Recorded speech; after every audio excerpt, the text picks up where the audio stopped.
Hello friends, I am Anil Aitan, lecturer in mathematics. इस video में मैं आपके लिए लेके आया हूँ क्लास 10th मैथमेटिक्स चैप्टर 3 दो चर वाले रैखिक समीकरण युग्म। तो अब सबसे पहले हम इसमें देखते हैं कि विद्यार्थी सबसे पहले समीकरण और बहुपद में कंफ्यूजन रहता है। तो देखते हैं कि समीकरण और बहुपद में वैश्विक रूप से अंतर क्या है। तो देखिए, हमने बहुपद लिया है पी एक्स इज बराबर 3x² प्लस एक्स प्लस 1। समीकरण लिया 3x² plus x plus 1 is equal to 0। तो देखिए, P x is equal to 3x² plus x plus 1, इसमें भी इक्वल है, इसमें भी इक्वल है। लेकिन यहां पे समीकरण में क्या है कि ये लेफ्ट हैंड साइड है और ये राइट हैंड साइड है, और ये जो बीच में इक्वल है इसका मीन्स है कि यहाँ ये दोनों पक्ष हैं वो समान है। इन दोनों पक्षों में समानता है। आप ऐसे कह सकते हैं कि दोनों पक्ष एक दूसरे समानता है इनमें। लेकिन यहाँ पे P x is equal to 3x² plus x plus 1, P x इसके बराबर नहीं है। पी एक्स से हम इसको निर्देशित कर रहे हैं, डिनोट कर रहे हैं। ये सिर्फ निर्देशित करने के लिए है। इसी प्रकार बहुपद को हम फंक्शन ऑफ एक्स से भी नोट करते हैं। कभी कभी हम y is equal to 3x² plus x plus 1 से भी डिनोट करते हैं। तो बेसिक जो अंतर है बहुपद और समीकरण में वो 3x² plus x plus 1 is equal to 0, यानी इक्वल का ही है, यानी दोनों पक्ष जो है वो समान है। तो यही बेसिक डिफरेंस है। आइए अब हम देखते हैं कि समीकरण हमने देख लिया, रैखिक समीकरण क्या होता है। तो मैं उदाहरण के माध्यम से आपको एक बताता हूं कि दो स्टूडेंट हैं, एक x है एक y है। ये किसी कक्षा के दो स्टूडेंट हैं। इन दोनों ने मिलकर के किसी रिलीफ फंड में दान देने के लिए कक्षा के विद्यार्थियों से कुछ पैसे इकट्ठे किए। वो कुछ पैसे कितने हैं, मान लेते हैं कि वो 60 है। 60 रुपए इकट्ठे किए। अब हम इसका ग्राफीय विधि से हल करके देखते हैं कि क्या इनके जो हल हैं वो एक ही रेखा के ऊपर आते हैं और वो एक सरल रेखा बनाते हैं। यदि सरल रेखा बन जाती है इनके हल से तो वो एक रैखिक समीकरण कहलाएगा। तो उसके लिए हम लिखते हैं y is equal to 60 minus x. इसके हम टेबल बनाते हैं एक।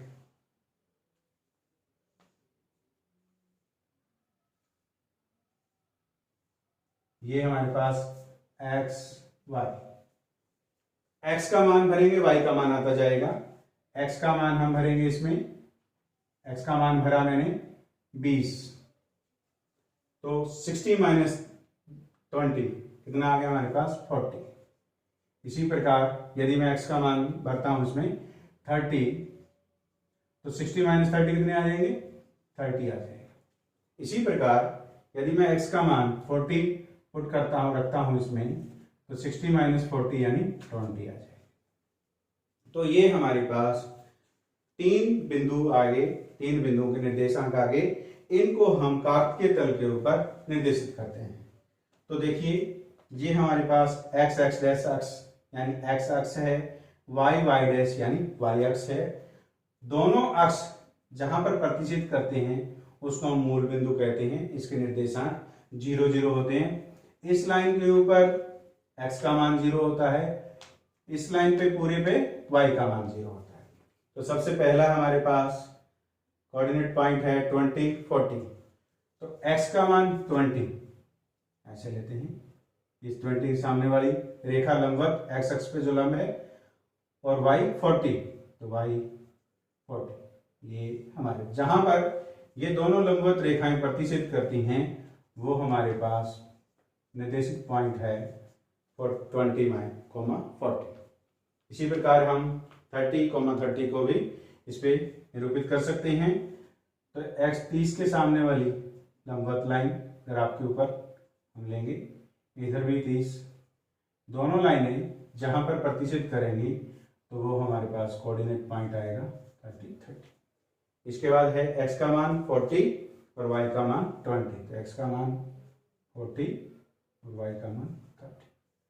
जहां पर ये दोनों प्रतिशत करती हैं, तो ये हमारे पास x का मान 40, पहले x का मान रखते हैं, बाद में y का मान 20।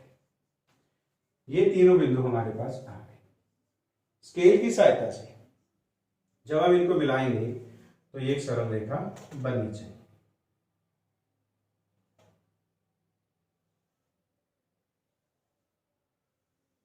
ये देखिए, ये एक सीधी रेखा बनी है। तो इस प्रकार हम कह सकते हैं कि x प्लस वाई बराबर 60 जो है वो एक रैखिक समीकरण है, और जितने बिंदु इस रेखा पर आएंगे वो सारे के सारे इसके हल हैं। कोई बिंदु अगर जो इस रेखा पर नहीं है वो इसका हल नहीं होगा। मान लेते हैं ये हमारे पास 20 है और ये भी 20 है, ये पॉइंट है 20,20। अगर हम x का मान 20 रखते हैं और y का मान भी 20 रखते हैं तो बराबर कितना आता है 40, जो कि राइट हैंड साइड के बराबर नहीं है। तो यह बिंदु जो है इस समीकरण का हल नहीं है।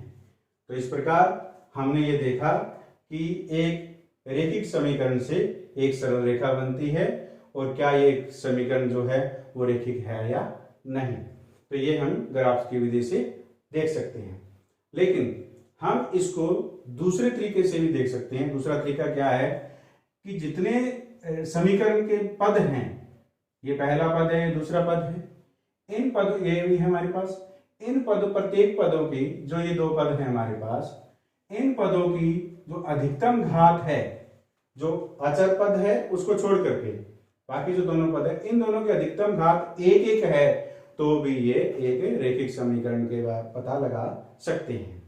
तो ये हुआ रैखिक समीकरण को हम कैसे याद कर सकते हैं, देख सकते हैं, समझ सकते हैं कि क्या जो दिया गया समीकरण है वो रैखिक समीकरण है या नहीं।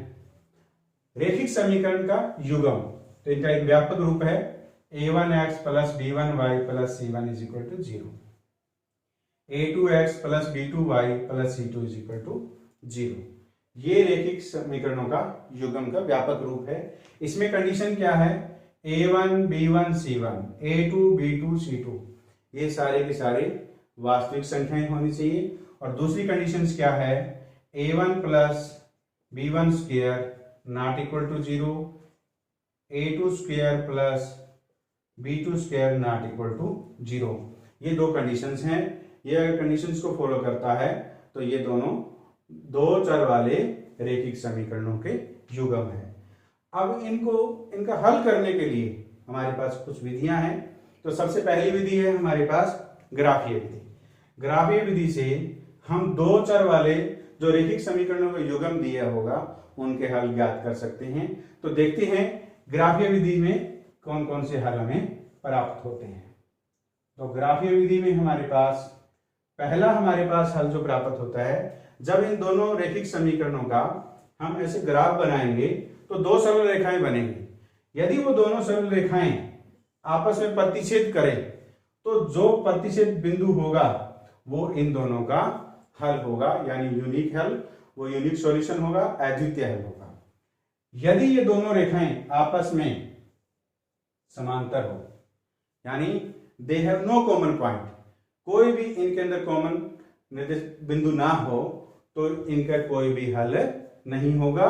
और तीसरा है, यदि हम पहले जो हमारे पास रैखिक समीकरण दिया गया है उसके ग्राफ बनाते हैं तो एक सरल रेखा बनती है, दूसरा का ग्राफ बनाते हैं तो उसकी भी सरल रेखा बनती है, और वो इसके ऊपर बिल्कुल संपाती आ जाती है। तो इसका मतलब दे हैव मैनी सॉल्यूशन, क्योंकि इनके बहुत सारे बिंदु जो है वो कॉमन है, तो इसलिए इसमें अपरिमित रूप से अनेक हल है।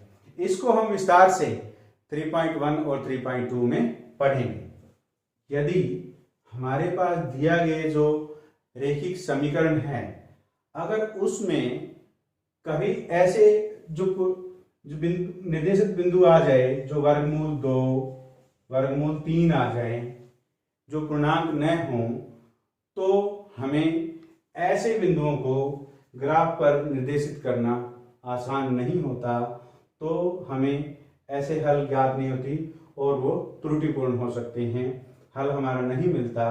तो ऐसे हल निकालने के लिए हमारे पास कुछ बीजगणितीय विधियां हैं। तो पहली है हमारे पास प्रतिस्थापन विधि, दूसरी है हमारे पास विलोपन विधि और तीसरी है हमारे पास वज्र गुणन विधि। इन विधियों को विस्तार से हम 3.3, 4, 5 में पढ़ेंगे और इसके बारे में विस्तार से समझेंगे। तो आज के वीडियो में बस इतना ही। उम्मीद करता हूँ कि आपको ये समझ में आया होगा। धन्यवाद।